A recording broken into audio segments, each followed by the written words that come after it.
Hola, ¿qué tal? Qué gusto saludarles como una vez más desde Al Banquillo a través de Telesistema Informativo TSI.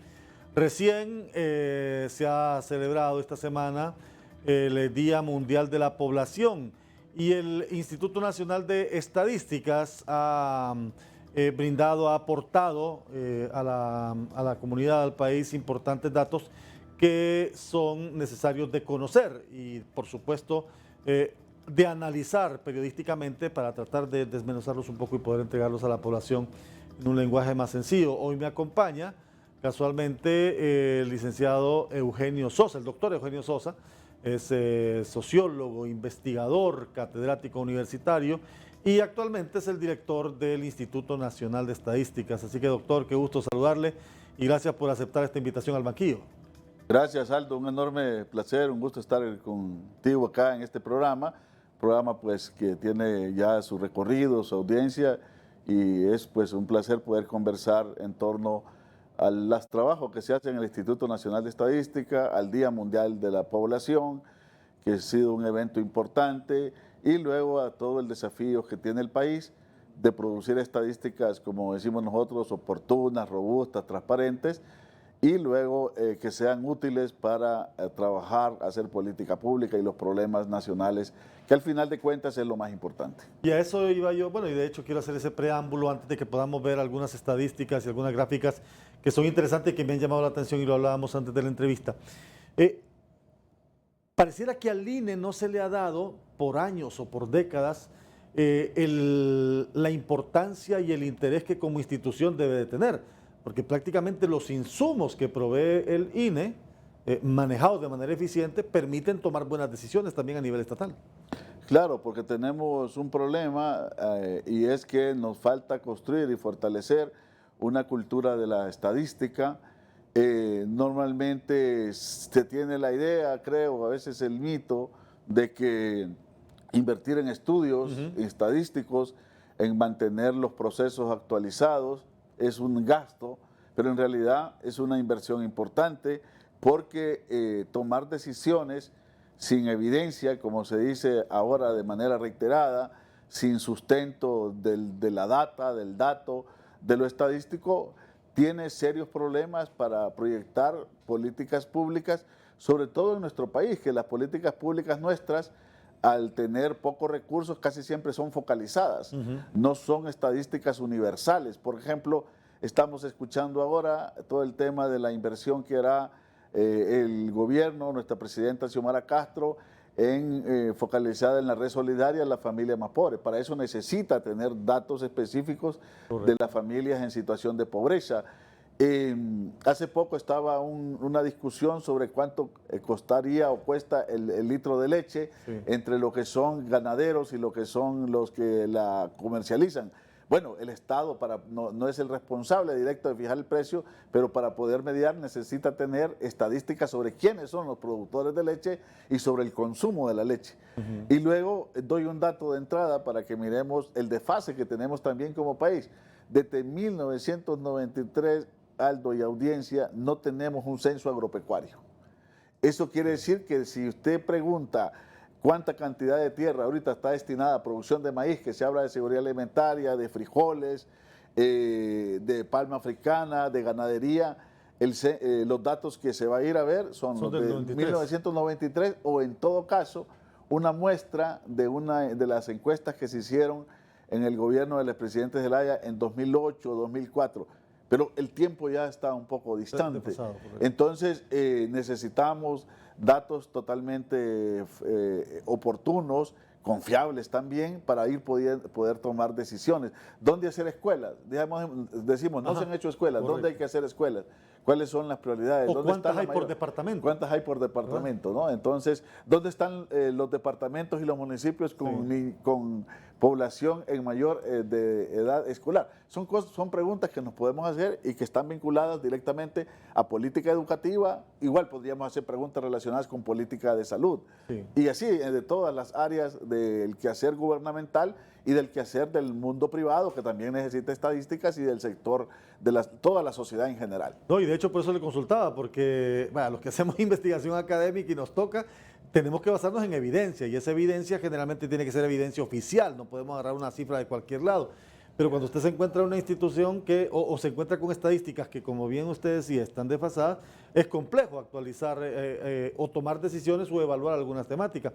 A propósito de ese censo agropecuario, entonces no sabemos a ciencia cierta cuánta tierra está ociosa en el país, pudiendo ser tierra productiva. No, totalmente, no sabemos. Hace algunas semanas, en el transcurso ahora del actual gobierno, recibí la llamada del buen amigo Rafael Alegría, que es el subdirector del Instituto Nacional Agrario, con Francisco Funes es el director. Y me dice, Eugenio, necesitamos datos, necesitamos saber cómo está el tema de la tierra. Y a ellos les preocupa más el tema de la tierra, porque es el mayor conflicto que tienen. Entonces, habla de reforma agraria. Pero ¿cómo vamos a hacer reforma agraria si no sabemos cómo está la distribución? Si hay mayor concentración, si hay mayor fragmentación de la propiedad. La reforma agraria se hace en base a datos. Además, para la política productiva, empresarial y tanto del Estado, el Estado podría decir, bueno, tenemos tantas tierras que por problemas de escasez de recursos de ciertos productores no están produciendo granos básicos y son esencialmente para granos básicos. Entonces vamos a hacer programas totalmente focalizados por departamentos. No todas las tierras son aptas para todos los cultivos, entonces necesitamos tener información. Sin embargo, la buena noticia, Aldo, es que hemos tenido comunicación con la presidenta y le hemos solicitado que para el próximo año se prioricen los recursos de 2 censos que son caros. Además, hacer estadísticas también es caro, Sí, Aldo, correcto, no genera nada. Eso le iba a preguntar. Sí, es caro, luego le digo, necesitamos hacer 2 censos. El Censo Nacional de Población y Vivienda, Sí. porque el más reciente que tenemos es de 2013, tenemos proyecciones, pero luego los estudiosos de la demografía, los expertos en demografía, nos han enseñado que después de 10 años un censo tiene que actualizarse porque pierde capacidad proyectiva. Y ya estamos casi a los 10 años. Ya estamos casi a los 10 años. Y la otra buena noticia, que esperamos consumarla y estamos comprometidos, es hacer el nuevo Censo Nacional Agropecuario, que le va a servir a la SAC, le va a servir a ambiente, va a servir para temas ambientales, forestales, productivos, y va a servir para toda esta idea que usted escucha de los gobiernos y de los funcionarios, y obviamente también hay compromiso ahora que se dice hay que reactivar el agro. Sí. Entonces, eso necesitamos información estadística. Interesante, esos 2 censos son importantes, el de población y vivienda y el agropecuario, que usted me dice que el último se dio en el 93. Y tiene que ver con lo que le consultaba previamente. ¿Tiene el personal suficiente, el personal requerido para hacer este tipo de estudios? En unas primeras entrevistas, precisamente en Televicentro, sobre nuestra experiencia en el INE, reafirmamos que usted hablaba que cuando no se le da importancia a una institución como el INE, ¿cómo se refleja esa no importancia? Mire, se refleja en lo siguiente: a veces lograr presupuestos adecuados no es fácil, es un tema que hay que hablar de la importancia. Pero lo otro, cuando entran en situación de politización partidaria irresponsable, que se cree que se puede contratar una persona que no tiene la formación para producir estadística. Alguien dirá, para encuestar. Entonces, pero aún encuestar requiere su nivel de profesionalismo, pero para encuestar podemos ser más flexibles, pero para estar produciendo el análisis estadístico necesitamos matemáticos, necesitamos economistas, necesitamos demógrafos. Entonces, a veces el INE en los últimos años fue totalmente descuidado, se llenó de un personal que no es el personal idóneo, y ahora estamos en ese desafío interno de fortalecer capacidades, contratando a las personas que tienen los perfiles para poder dirigir la institución en las diferentes gerencias. Tenemos una gerencia de estadísticas sociales, tenemos una gerencia de estadísticas económicas, una gerencia de encuestas y censos que trabaja todo ese tema de organizar las encuestas, etcétera. Entonces, vamos en camino de fortalecerlo.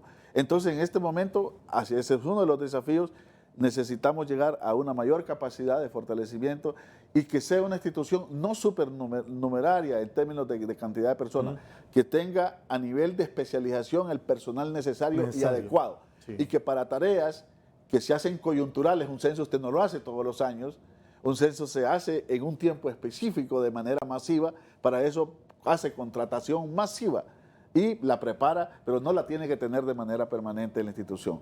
Entonces yo diría que más que cantidad, lo que nos falta es calidad. y en ese camino estamos. La otra forma de no reconocer la importancia de estas instituciones es que tenemos que establecer alianzas y a veces hay resistencias de otras secretarías de Estado de facilitar información. Porque hay tres grandes formas de producir estadísticas para que la gente lo entienda. Una es los censos, donde usted hace un barrido total al 100%. Si es de población y vivienda, teóricamente no debe quedar una casa donde no llega un encuestador o una encuestadora. La otra gran forma de producir estadísticas es las encuestas. Esas son con muestras científicas, ¿verdad? Como la que podemos hablar luego de la encuesta de hogares y de pobreza. Sí. Y el tercero es vitalísimo, que es registros administrativos. Le pongo un ejemplo. Me reúno con la viceministra de Educación y me dice, nos están exigiendo que tenemos que llegar a llevar a todos los niños y niñas a la escuela. Pero tengo un problema. No sé cuántos niños son los que realmente deberían ir a la escuela cada año. ¿Por qué? Porque el registro de nacimientos a veces da una vuelta muy lenta, a veces no se registran los niños a tiempo, ahora se ha avanzado eso.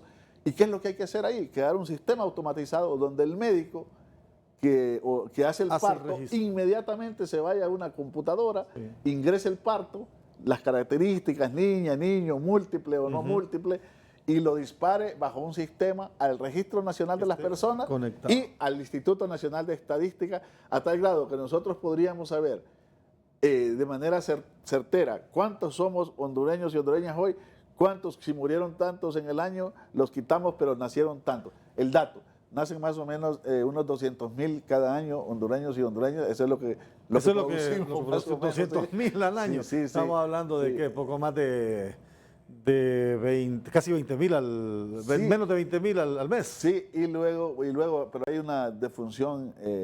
Casi ahora con tanto problema hemos llegado casi al 50,000 al año, no solo por violencia, sino también incluyendo toda la muerte natural, incluyendo la violencia, los accidentes de tránsito que preocupan mucho, que son formas de perder la vida también. Cuando volvamos de la pausa me va a contar, lo voy a dejar con esta pregunta. ¿Cómo afectó la tasa de nacimientos o la tasa de mortalidad la pandemia? Porque ese es un elemento también interesante de conocer. Volvemos después de la pausa aquí en Al Banquillo. Muchos de ellos se van con formación universitaria que le costó al país. Sí, bueno, lo hemos visto en los últimos casos. Ya no se van solo los pobres. De regreso en Al Banquillo con nosotros el director del Instituto Nacional de Estadísticas y Censos, todavía se llama así, ¿verdad? O ya le quitaron el Instituto Nacional de Estadísticas, que fue la transformación de la Dirección General de Estadística y Censos. Sí, correcto, tiene razón. Entonces, sobre ese Instituto Nacional de Estadísticas, y que antes era la Dirección General de Estadísticas y Censos. Antes de ir a la pausa hablábamos de esta tasa de natalidad, es decir, nacen al año 200,000 nuevos hondureños.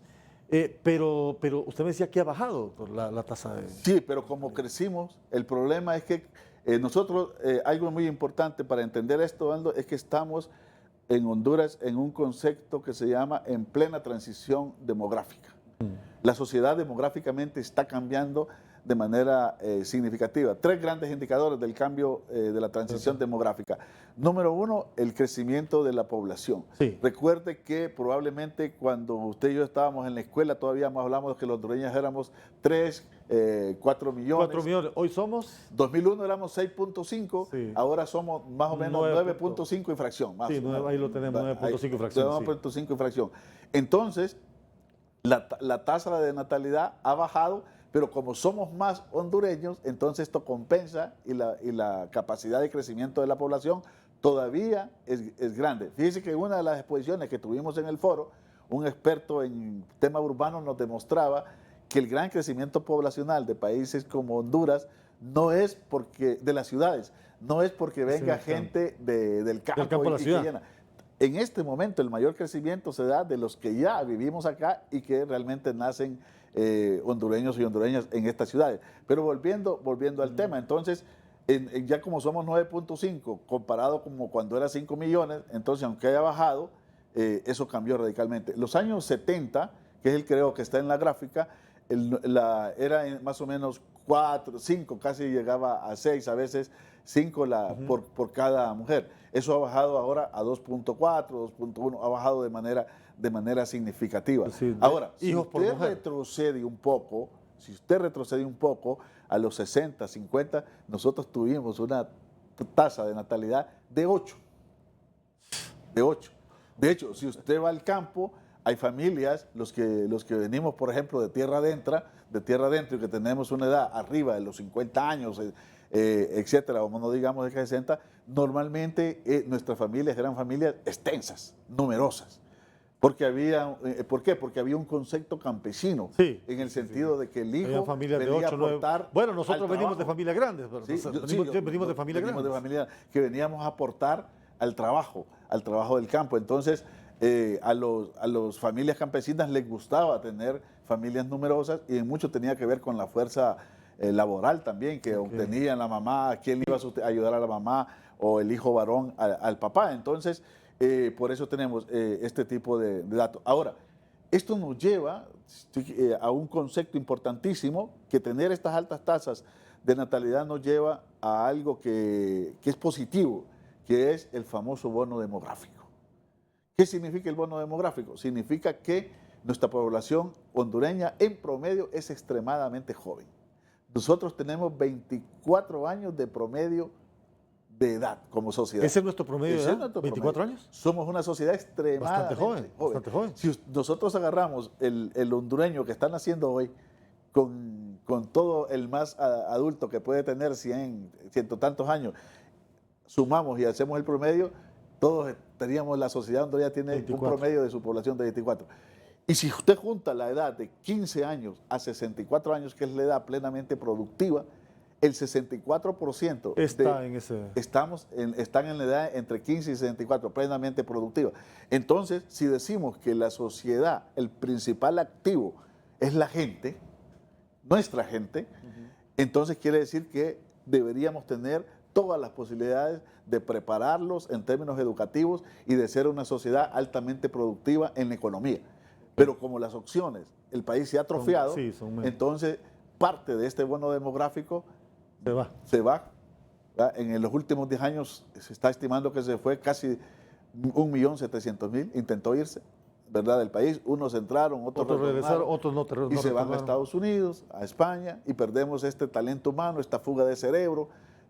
Muchos de ellos se van con formación universitaria que le costó al país educarlos. Lo hemos visto en los últimos casos. Ya no se van solo los pobres, los más pobres, sino que también sectores medios, sectores educados. Y lo que retornan, aunque es importante para la economía, que este año vamos a llegar a $8.000 millones de remesa, no compensa todo el talento que podría el país estar aprovechando y desarrollando. Más bien debería ser a la inversa, migrar para estudiar, pero retornar para que ese estudio se aplique. Es correcto. Exactamente. Ese es el tema, ¿no? Veamos algunas estadísticas ahí, José, en esa misma tabla, porque hay datos también interesantes, pero el anterior tenemos una población que es en 52% femenina, mayoritariamente femenina. Ese es el otro aspecto de la transición demográfica. Sí, son 52%. Históricamente siempre fuimos más, la tendencia es más hombres y menos mujeres. Ahora esto se ha invertido como parte de la transición demográfica, pero hay un dato. De los que nacen, que acá a usted le acaba de llamar la atención, seguimos naciendo más hombres. Pero nuestra esperanza de vida es menor. ¿De los hombres? De los hombres. ¿Cuál es la esperanza de vida de los hombres? De los hombres anda en 74, 79 las mujeres, 77 promedio, pero además hay un dato. En esa esperanza de vida normalmente no se cuentan las personas que mueren de manera violenta. Y si usted agarra las muertes violentas del país, la mayoría son jóvenes y son hombres. Siempre hay mujeres, obviamente también. Son hombres. ¿Por qué? Porque por alguna cuestión el hombre toma una serie de riesgos que se expone más y tiene una cultura de exponerse más, pero además tiene otro tipo de cultura. Ahora ha cambiado bastante, sobre todo en nuestro medio, pero normalmente el hombre tiene menos cultura de cuidarse la salud, va menos al médico. Totalmente de acuerdo, tiene razón. Y eso ha cambiado. Probablemente ahora los hombres están yendo más al centro de salud, pero un hombre que ir a hacer una fila al centro de salud, solo si se siente muy mal, a veces tiende a ir a esos centros, pero normalmente tiene menos cuidado, menos autocuidado de la salud. Y quienes, por eso las mujeres cargan con un gran trabajo. Y es que es el cuidado de ellas y también a veces les toca invertir mucho en energía, a decirle a los hijos deben ir al médico, a los esposos, a los papás. Entonces se encargan mucho de las cargas, el trabajo del cuidado. Y en buena parte nosotros, los hombres, tenemos que aprender a tener un mayor autocuidado. Y fíjense qué interesante, bueno, 52% son mujeres. La esperanza de vida de las mujeres es mayor, 79 años en promedio, contra 74 de los hombres. La jefatura de los hogares, ¿cómo anda ahí? 35% son mujeres. No, man, ese es el dato que la nosotros tenemos ahí, tenemos. si la ponemos la estadística. Sí, sí. 35% de la población total De todo el total de las jefaturas de las jefaturas de hogares, Sí, 35%. sí, porque son, recuerde que hay la población total, hay unos que no son hay jefes, unos que no son los jefes de familia, sí, los ni tienen chiquitos, familia. ¿no? Sí, nosotros estamos hablando, creo que ese dato no tenemos, pero estamos hablando cerca, Aldo, de 2.5, vamos aproximando a los 3 millones de hogares. Sí. De hogares. ¿verdad? Y de esos, el 35% son jefas mujeres. Y va creciendo. Años atrás era mucho menos. Sí. Con los años va siendo mayor. 37.2 dice ahí Sí, la gráfica contra 62.8 de las jefaturas de hombres. Es decir, es alto el porcentaje de mujeres que son jefas de hogar, que tienen la responsabilidad del hogar, que tienen que cumplir funciones de proveedora, de madre, de todo. ama de casa, de todo prácticamente. Y el otro dato es que las mujeres han avanzado también, producto de su lucha, de la pelea de sus derechos, han avanzado en los años de escolaridad. Se está produciendo, antes era un rezago a la inversa. Sí. Si pensamos en nuestras madres, Aldo, si pensamos en nuestras abuelas, los que se tenemos dedicaban estos exclusivamente años, a la casa. Ellos era más difícil para ellas haber ido a la escuela. Sí. Y los varones, aun cuando el país tenía una tasa de analfabetismo mucho más alta, a los varones siempre iba más. Eso, producto de la lucha de las mujeres, de reconocimiento de derechos, eso se invirtió en los últimos años. En este momento, el dato preciso que no tengo, pero le aseguro que mínimo son hay una tendencia a unos 2 años más allá, de 1 o 2 años de escolaridad por sobre los hombres, producto de ello. Pero hay una injusticia, que si agarra los salarios, ganan menos ellas. Y agarra los puestos de jefatura, los puestos ejecutivos en las empresas, la pelea que usted sabe que se da en el Estado, no que tanto hay ministras o no hay ministros, y que es una lucha también de las mujeres, refleja que han avanzado en igualdad y han superado la desigualdad educativa, pero no han superado la desigualdad laboral ni de remuneración, que se les paga menos por trabajo igual que hacen como nosotros, los hombres. Entonces, ese es un tema ahí que se va produciendo. Pero a futuro hay que pensar. Si ahorita le estoy diciendo esto, en algunas décadas que uno lo ve lejos, porque somos seres humanos que vivimos la inmediatez, pero en algunas décadas esta sociedad lentamente va a ir produciéndose una cuestión inversa muy peligrosa si no trabajamos ahora y no aprovechamos el demográfico. Y es que va a empezar a ser una sociedad adulta. ¿Una sociedad? Adulta. Sí. Es decir, ahorita el promedio es 24, pero cuando sea 30, 40, va a llegar un momento que va a ser 50 el promedio de edad. Y esa sociedad adulta va a ser motivada por todos los factores que hemos venido hablando acá, la migración, los factores externos. Como exactamente, incluso la mortalidad. La reducción de la natalidad se va a seguir reduciendo. Cada vez más vamos a encontrar mujeres que no quieren tener hijos, que no van a tener, o parejas, no solo mujeres, hombres también, o van a tener que la mayoría ya no va a querer el número mágico. Hasta hace poco usted escuchaba a los amigos, tres hijos. Suficiente. No, uno solo no, porque incluso que los hijos únicos se sienten mejor acompañados. Pero no, la mayoría de mujeres y de parejas de sectores medios, sobre todo y altos, dicen un hijo. Sí. Un hijo. Entonces, eso va a ir reduciendo, pero la pregunta es, cuando sea adulta la gente, si no tenemos sistemas de pensión, lo que cuestan los medicamentos, cuando usted tiene enfermedades de base, problemas de base de diabetes, problemas de hipertensión, que los medicamentos son carísimos, y si tenemos un sistema de salud colapsado, es decir, vamos a tener una población adulta desprotegida. Es correcto, esa es la gran palabra. Vamos a tener una población adulta desprotegida. Los países europeos tienen una gran población adulta, más bien necesitan migración para algunos trabajos, pero sus sistemas de protección han sido más sólidos y les garantizan una serie de cosas. Porque el que tiene la población con sistemas de jubilación es bajísima en el país, creo que. Entonces, necesitamos pensar demográficamente el desarrollo. Interesante. Voy a ir a la pausa, pero regresamos con más datos con el director del Instituto Nacional de Estadísticas, el doctor Eugenio Sosa. Esta gente necesita una política especial de generación de oportunidades. Oportunidades educativas y oportunidades laborales.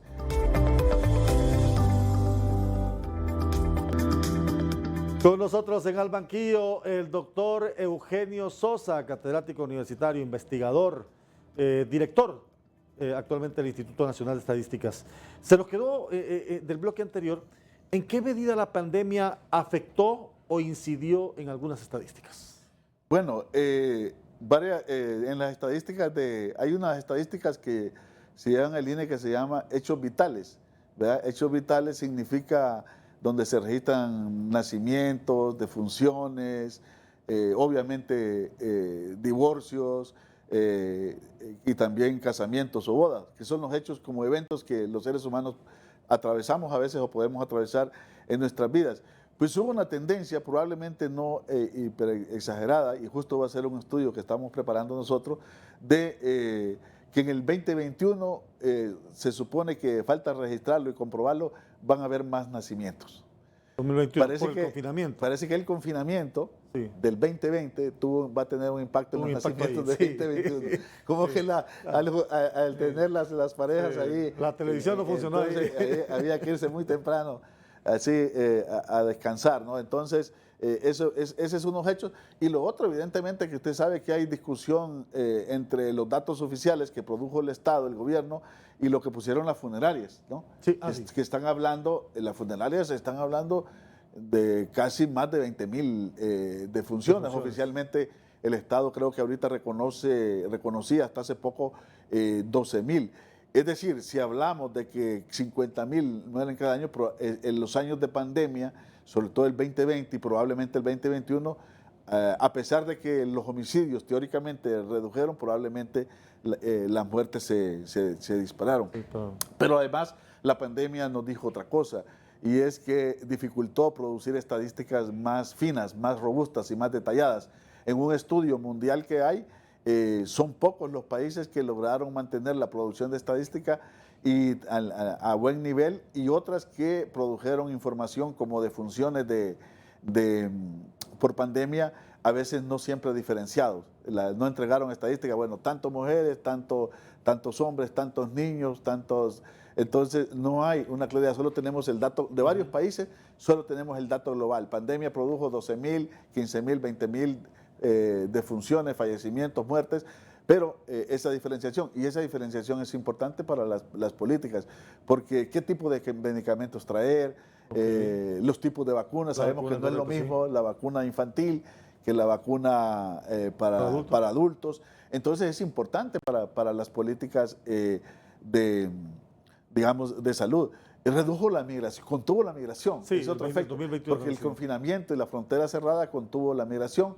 De hecho, el tema, si usted revisa los que intentaron irse en el 2020, si usted revisa los deportados en el 2020, son mucho menores en relación a la tendencia que traían los años y en relación a lo que sigue, ¿no? Que ha llegado, la tendencia que hemos tenido a veces ha llegado hasta 90,000, 80,000, 100,000 deportados cada año. Después entonces se imagino que hubo vuelve a tomar la tendencia. Normalmente pasa como en la economía, que tiene usted una caída, ¿sí? En la economía fue de -9 el decrecimiento que tuvo el país.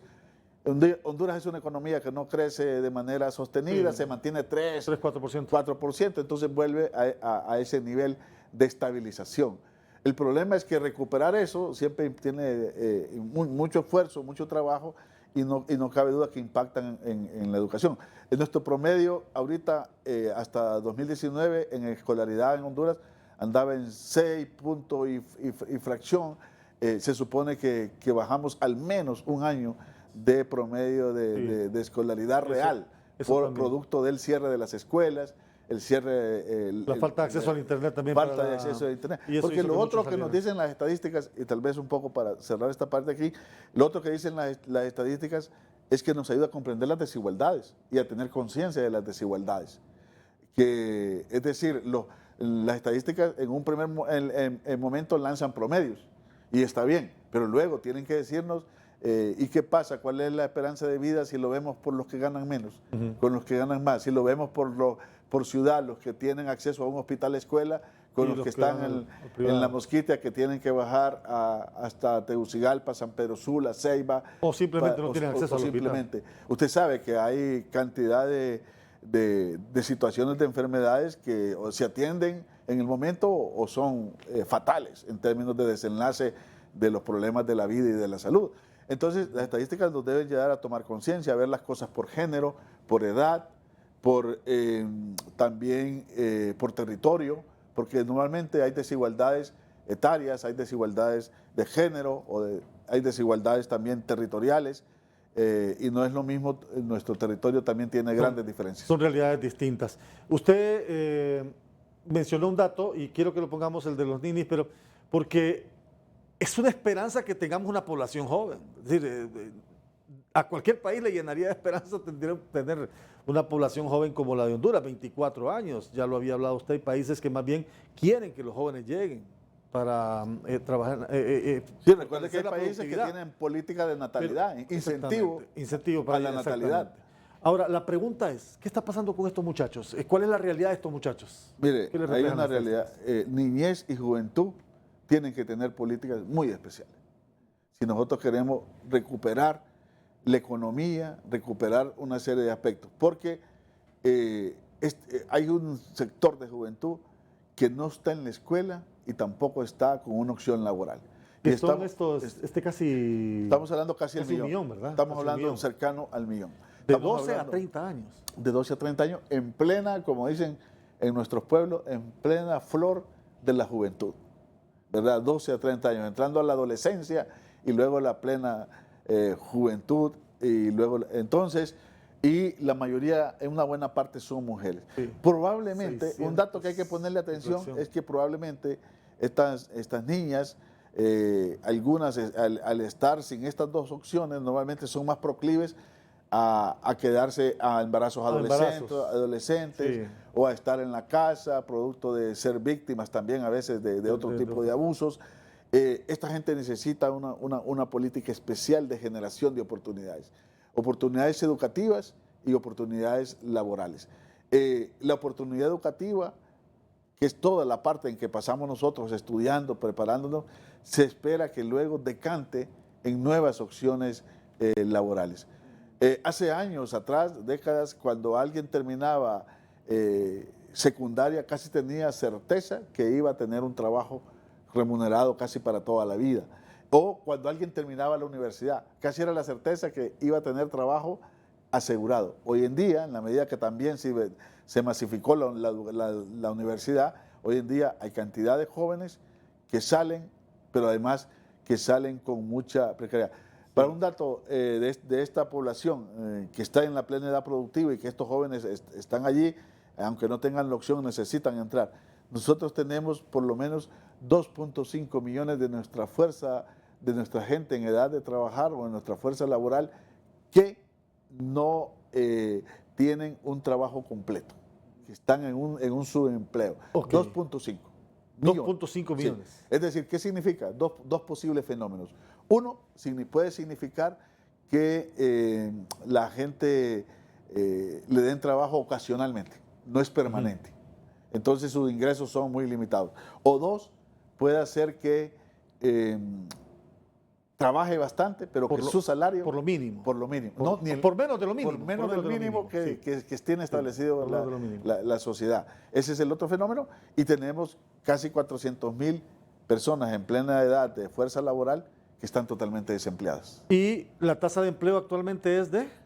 La tasa general de desempleo anda casi, en pandemia llegó al 10, ¿no? Que fue lo más alto y ahorita está como en 8, entonces andan por ahí. Sí, ahí están las... en pandemia, bueno, esa estadística también fue afectada por la pandemia, ¿verdad? Mucha gente perdió sus trabajos, sí. Mucha gente dejó de producir. Sí, nosotros tenemos dos grandes problemas en términos de lo laboral. Para la cantidad de gente que necesita trabajo, generamos poco empleo, pero además el que generamos es altamente muy precario. Y tenemos al menos un 60% de gente que trabaja en la informalidad, autoempleándose ¿Autoempleo? o buscando que alguien que tiene una pequeña empresa lo contrate. Entonces, la política, un plan intensivo, agresivo de inversión a la producción de la economía esta que se llama informal, pero que en realidad es autoemprendimiento, autoempleo, tendría que ser en el país mucho más potente. Y discutir no solo la otra parte, nosotros discutimos mucho en los medios de comunicación, en la academia a veces, y en los gobiernos también, en el Estado, de la economía formal, de la maquila, del otro, pero pocas veces colocamos en el centro de la discusión La informalidad. toda la informalidad, que es lo que sostiene Totalmente, la economía. al país y a la economía. Y que no hemos sido capaces como país por años, por décadas, de llevarla a la formalidad para que pueda estabilizarse y para que pueda generar. Voy a la última pausa y regresamos aquí con el doctor Eugenio Sosa. La pobreza, de manera sostenida, una familia solo la supera si tiene trabajo.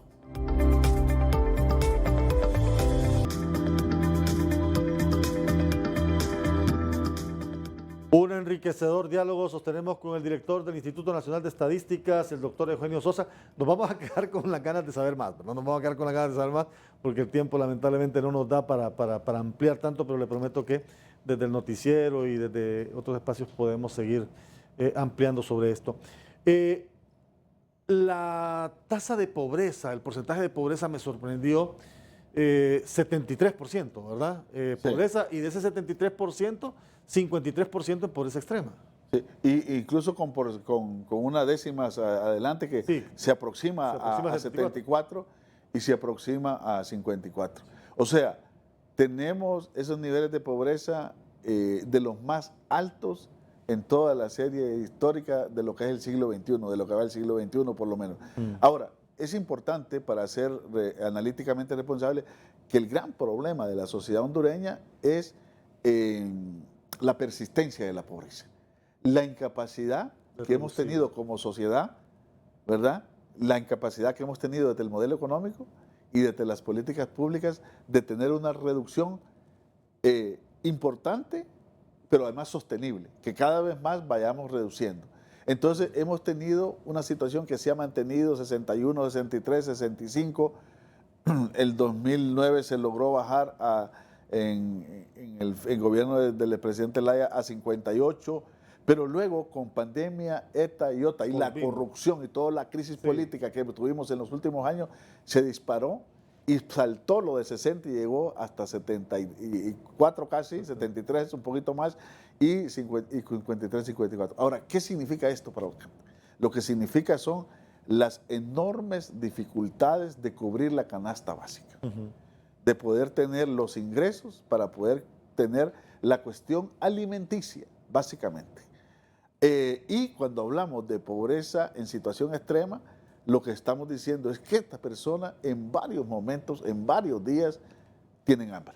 Sí. De que no cubren sus 3 tiempos. No cumplen los 3 tiempos, no cubren los 3 tiempos. Mire, a mí me impactan a veces algunos testimonios que ustedes cubren y cubren varios medios con la gente que está en situación de extrema pobreza. Una señora dice, nosotros a veces conseguimos para 2 tiempos y con los hijos vemos y hacemos algo en la mañana y ya para irnos a dormir, o a veces lo comemos al mediodía y a dormir ya no hay, ¿verdad? Entonces es una cuestión terrible. Y cuando se habla de seguridad alimentaria, y un dato que ha lanzado la FAO es que 2.2 millones de hondureños y hondureñas podrían tener serios problemas de hambre si no se recupera la cosecha, la actividad y todo, está relacionado a este tema de la pobreza, claro, ¿verdad? Este tema de la pobreza. Y lo otro, la pobreza tiene otras implicaciones en la autoestima, la pobreza tiene un impacto subjetivo en la esperanza, en tener ánimo para emprender proyectos. O sea, la deterioro de las condiciones de materiales de vida destruye la potencialidad humana, la creatividad humana. El trabajo no solo es un sustento, Aldo, y lo sabemos todos que hemos tenido la suerte de tener un trabajo, no solo es un sustento en términos de reproducirnos como personas y nuestra familia, es la satisfacción personal, ¿verdad? Es un impulso por seguir incluso. Un impulso por vivir, ¿no? Es una cuestión importantísima. Entonces, estamos ahí.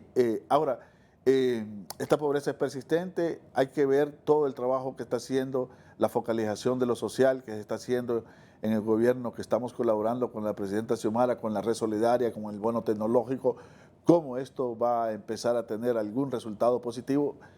Pero yo sí insisto en un tema, yo soy sociólogo y no puedo dejar de aprovechar mi profesión, de decir, necesitamos una economía más amplia, necesitamos inversión económica, necesitamos reactivación del agro, necesitamos potenciar la economía informal que sea más sujeta de derechos y de ampliar sus posibilidades. Como lo que conversábamos en esta Cámara, pueden tener su propio sistema de jubilación, pueden tener su seguridad social, y formalizarlos para que tengan mayor acceso a préstamos. A mí me impresiona algo cada día, me impresiona algo con el sistema financiero, fíjese, y me impresiona algo, y también con la audiencia lo decimos, que la gente cada día recibe, ¿cuánta gente recibe una oferta de un extrafinanciamiento?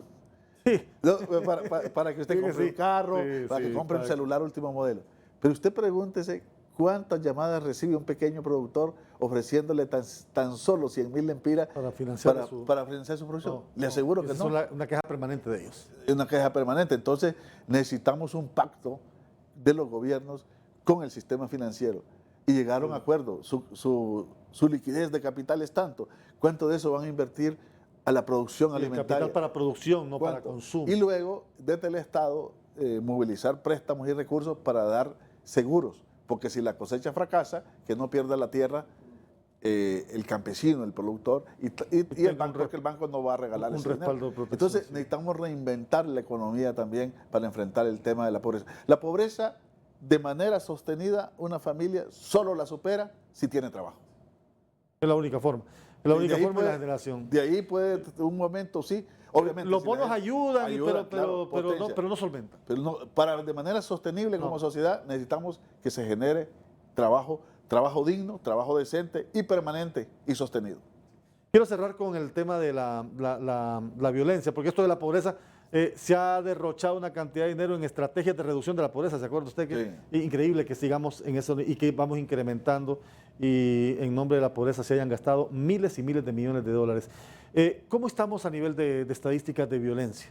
Fíjese que una buena noticia para el país, y nosotros participamos de una mesa, pero no somos los productores. Como le decía, que hay registros administrativos. Ahorita acaba de lanzar el país una gran cantidad, nos juntamos instituciones, el INE, el Ministerio Público, la Universidad, el Observatorio de la Violencia, junto a la Secretaría de Seguridad, y hace unas semanas la Secretaría de Seguridad lanzó el proyecto Infosegura que apoya USAID y PNUD con una cuestión en línea automática que usted se puede ir por municipio viendo todas las estadísticas. Pues, el indicador es que después al 2020 bajó un poco la tasa de homicidios, más o menos creo que llegó como a 38, 40. Luego, después de pandemia, volvió a subir a 43 por ahí.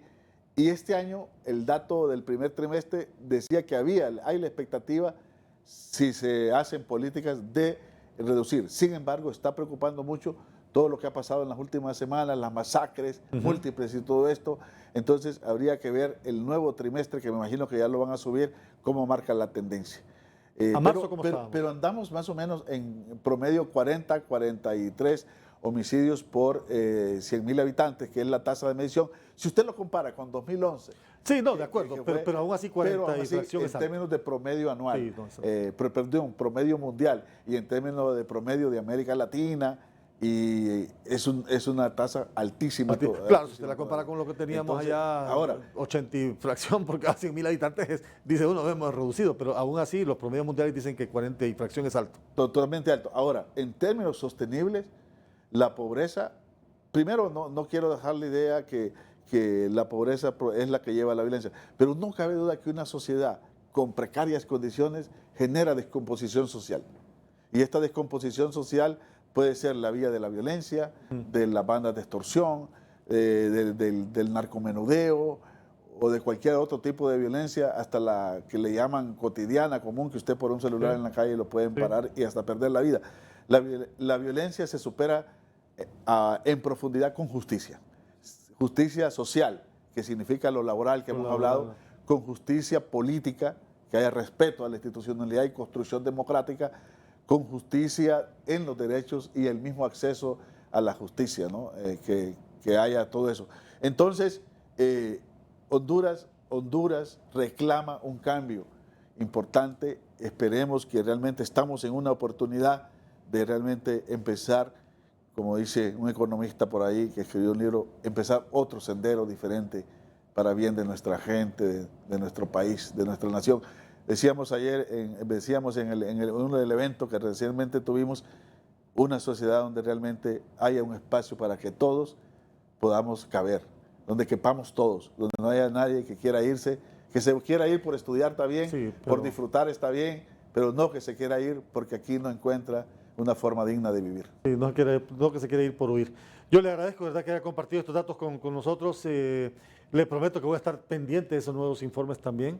Creo que hemos aportado mucho a manera de información para la sociedad, que es al final el objetivo del programa. No, gracias Aldo, a usted y al programa aquí, el banquillo, pues es un gusto estar acá por primera vez, pero estamos a la orden. Estamos produciendo ahorita en terreno una nueva encuesta de pobreza de hogares y vamos a producir una encuesta sobre violencia hacia las mujeres.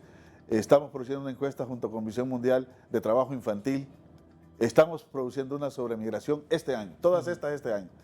Nosotros llegamos con la tarea de reactivar el tema estadístico en el país y hacer todo lo posible porque hayan más datos de los grandes problemas nacionales. Y vamos a estar pendientes también para destacar información que es relevante y que surge desde el INE para la población.